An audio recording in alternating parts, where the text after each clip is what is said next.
Hey everyone, it's Philip Williams. Welcome to the second video in the series. We've been talking about employee turnover and the employees that have recently left your business.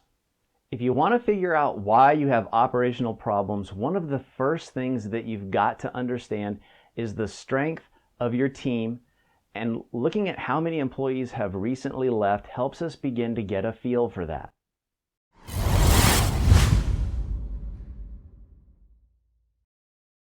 But after you've calculated your basic turnover number, what comes next?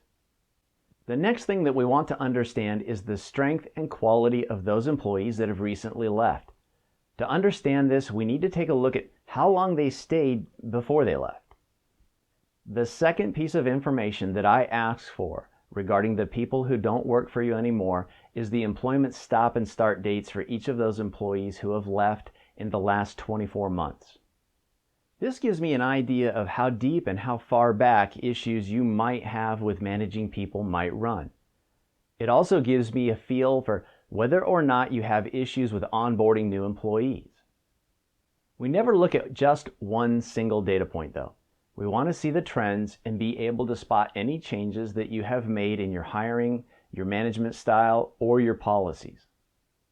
To be fair, your turnover rate with new employees will usually be higher, and that can be because of a few issues that can range from the employee not being truthful about what they were looking for when they were interviewing with you, or the fact that their resume is still floating around from their job search and they got a little bit better offer shortly after they started working for you.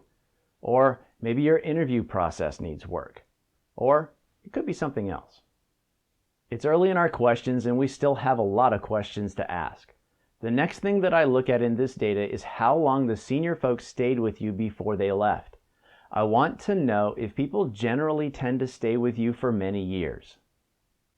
One last thing that I look at in this data is whether or not you recently lost a group of senior people.